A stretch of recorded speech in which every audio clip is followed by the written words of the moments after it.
Diretor-geral, vamos começar falando sobre a mensagem do Brasil para esse evento, mas também o que o Brasil vai levar para casa quando todos estão de olho no país por causa da COP30 e por causa da Amazônia. Essa reunião anual do Fórum Mundial de Florestas das Nações Unidas, ela é muito importante porque ela trata do assunto de uma maneira mais ampla. Floresta não é um setor, floresta é uma área. Então você tem conservação da floresta, mas também tem o uso da floresta para madeira, mas produtos não madeireiros. Tem o valor da floresta para os povos indígenas, para localidades, para as comunidades que vivem lá, né? Os povos tradicionais. Então, você não pode pensar nisso como um tópico, mas é uma área que abrange muito território do mundo como um todo e que tem todos esses diferentes aspectos e que eles têm que conversar entre si. Ainda tem um terceiro que hoje em dia a gente trabalha mais, que é restaurar a área de floresta que foi perdida. Então tem que plantar floresta. E isso, inclusive, gera crédito de carbono. Então também é bom para o meio ambiente, né? Para o clima global. Então é importante poder tratar desses diferentes aspectos de uma maneira organizada e coordenada durante uma semana. E esse reflorestamento, como é que ele está ocorrendo no Brasil? Quando o senhor diz plantar floresta, o importante é que a floresta esteja em pé, não é verdade? Exato. Mas é uma ação de todos. É uma ação de todos. O primeiro passo é diminuir o desmatamento. Porque se você não diminuir o desmatamento, você estaria enxugando gelo. Porque você estaria plantando para... né? Então, o primeiro passo é diminuir o desmatamento. E nos últimos 2 anos, o desmatamento diminuiu bastante. Em 2022 foi 11 mil quilômetros quadrados, um pouco mais de 11 mil quilômetros quadrados, e ano passado já caiu para 6.500 quilômetros quadrados. É claro que o que nós queremos é o desmatamento zero, mas é quase uma queda de quase 50%, né? Se você olhar de 11 mil para 6 mil em 2 anos. Então, uma vez que você controle o desmatamento, aí você pode fazer o esforço de replantar. Mas não é reflorestar no sentido de fazer uma floresta comercial, é tentar plantar as espécies que já ocorrem na região, né? Então é um consórcio de espécies, algumas delas você pode fazer de uma maneira que é economicamente importante, você pode plantar cacau, que pessoas não sabem, mas ela é da Amazônia, então você pode plantar cacau com açaí, com ipê, com maçaranduba, tudo no que a gente chama de consórcio. Então quem plantou tem uma receita, porque tem a receita do açaí, tem a receita do cacau, tem a receita da andiroba e, eventualmente, do ipê. Também pode gerar crédito de carbono. O Brasil tem uma meta ambiciosa que botou como parte da sua meta para a contribuição para o Acordo de Paris, de 12 milhões de hectares restaurados até 2030. Então, agora é um esforço. Primeiro passo de controlar o desmatamento, segundo passo, restaurar aquilo que foi perdido. Agora, vamos falar um pouquinho dessa questão. O senhor falou em açaí, inclusive produtos que estão fazendo cada vez mais sucesso no exterior, né? Sim. Como é que os produtores, os pequenos produtores desses grandes... dessas grandes estrelas, eu diria, principalmente com alimentação mais saudável, etc., participam desses lucros? Existe uma regulação? Nesse caso, a maior parte da produção tem sido feita pelos pequenos produtores que vendem para quem pode agregar eles de maneira a conservar, etc. Então, a produção é deles, não existe uma grande multinacional que plantou. Né? Então, não é necessariamente uma disputa nesse sentido. Tá? Então, hoje em dia está sendo assim. O que nós temos que pensar, e eu falo isso com alguma frequência, é que na Amazônia tem muitas espécies que nós, quando você vai na Amazônia, consumimos. E ela é consumida domesticamente. Açaí sempre foi consumido desde que as pessoas vão na Amazônia. E ela só veio a ser conhecida nos últimos 40 anos. Eu brinco que a gente tem que desenvolver outras a gente parou no A, mas a gente tem espécies de A a X que podem servir. Que podem. E a gente fixando em uma ou duas espécies também não ajuda, porque a gente quer um consórcio. Então, mais lá na frente, nós queremos ter 4, 5 espécies que você plante ao mesmo tempo e que agregue valor em cada uma delas. Então, você não bota pressão em cima de uma sobre a outra. Não é que estamos nesse ponto, mas nós temos que evitar chegar nesse ponto, criando mercado para muitos produtos que a gente tem na floresta. Quem conhece a Amazônia já ouviu falar de bacaba, de bacuri, mas a gente tem que arrumar um jeito de essas espécies também serem mais valorizadas. Claro que exploradas de forma correta, sustentável, isso pode ser feito, mas que entendemos melhor como é feito no açaí. Agora, o senhor deu uma boa notícia sobre didesmatamento. E a gente, diretor-geral Garo Batmani, a gente lê nas notícias, na imprensa, da forma como nós consumimos notícias hoje em dia, vários números, 50%, 31%. Eu queria saber qual é a situação atual. O senhor falou nessa grande redução que houve, quer dizer, quase 50% desde 2022, não é isso? Vamos contar aí os últimos 2, 3 anos.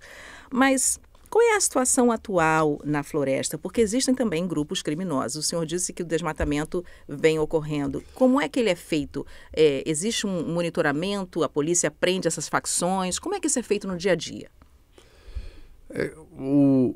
Nós temos o IBAMA, que tem poder de polícia, e o IBAMA, junto com a Polícia Federal, tem feito ações principalmente na área do garimpo ilegal.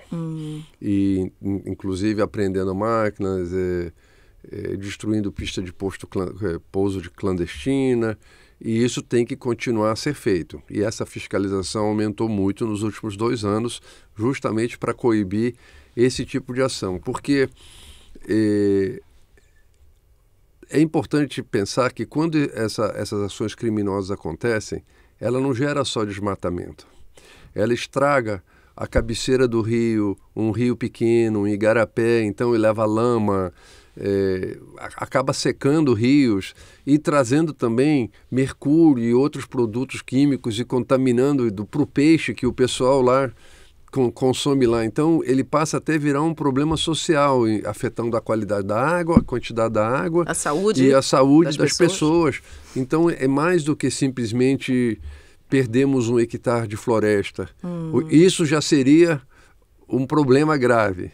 Mas nós não estamos apenas perdendo isso, tem muito mais por trás disso. Então é algo que a gente deveria pensar. Então está afetando as pessoas, está afetando, claro, o clima, porque quando a gente perde 1 hectare de floresta tem impactos no clima, mas ele tem uma dimensão social que as pessoas também não entendem, que a gente não percebem, que deveria ser mais explicada. Agora, o que é importante também considerar é que nós queremos promover o uso sustentável da floresta. Né? Então, o uso sustentável da floresta, ela inclui você fazer o manejo florestal, ou para madeira, ou produtos não madeireiros. Mas se não tiver a fiscalização que coíbe o ilegal, é muito difícil.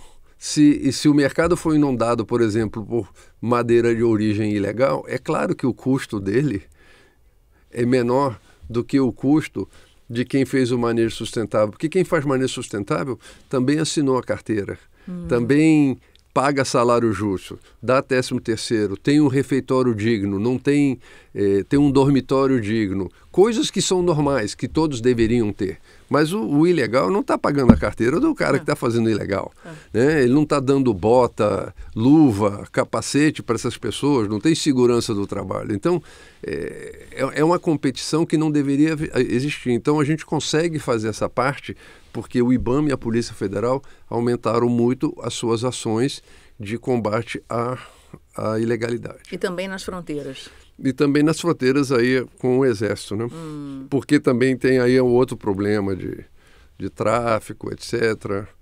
Também tem comércio ilegal de peixe, mas eu estou tratando mais da parte de floresta. Bastante aqui. Trabalho. E claro, como a gente falou antes, as atenções estão agora focadas na COP30, não é? Sim. O que o Brasil quer ver acontecer para que essa realmente seja uma COP produtiva, uma COP de decisões, de transformações, de virada, e não mais um encontro internacional, diretor-geral?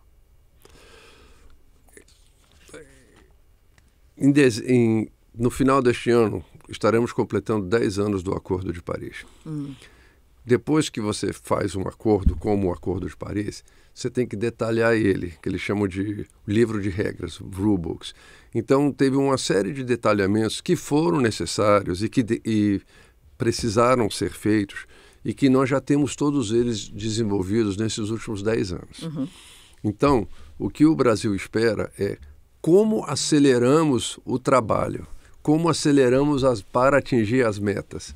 O agora não é mais discutir mais regras, mais detalhes. Agora é o que nós podemos fazer para acelerar a implementação do Acordo de Paris. E por que não foi feito até agora? Bom, porque não tinha as regras. Isso seria o argumento, é que não tinha as regras claras. Como é que você ia vender o carbono, quem ia comprar, coisas como esse. Mas agora já tem.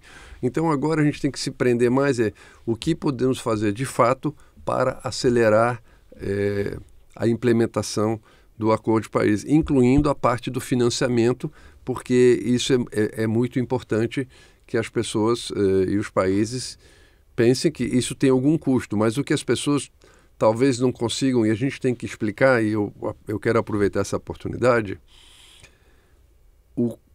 a gente chama isso de custo, mas de certa forma é um investimento. Porque o custo de mitigar desastre, por exemplo, de enchente, de seca, é muito maior do que o custo de prevenir. E então o investimento agora para evitar que as mudanças climáticas piorem mais ainda, que as emissões aumentem, e também para restaurar a floresta, por exemplo, é uma maneira muito barata e eficiente de remover carbono da atmosfera. Se a gente fizer isso, é muito mais eficiente do ponto de vista até financeiro, além de criar emprego e renda para as pessoas na comunidade rural, ele é mais eficiente do que a gente continuar ignorando isso e aumentar cada vez mais os gastos, aí sim são gastos para combater tragédias. E não é só gasto, são vidas que se perdem. E vidas que se perdem não tem preço. Então a gente tem que pensar que é melhor como um investimento, e isso já vem sendo discutido há anos, que isso é um investimento, não é um custo. Parece que é muito dinheiro, mas se você for contabilizar tudo que está se gastando para combater os eventos climáticos extremos e que vem piorando, nós só vai dar mais do que se a gente tivesse investido. É hora de ação, né? É hora de ação. Muito obrigada, então, Garo Batmanian, ele que é diretor-geral do Serviço Florestal Brasileiro, pela sua entrevista ao ONU News. Muito obrigado. Obrigada.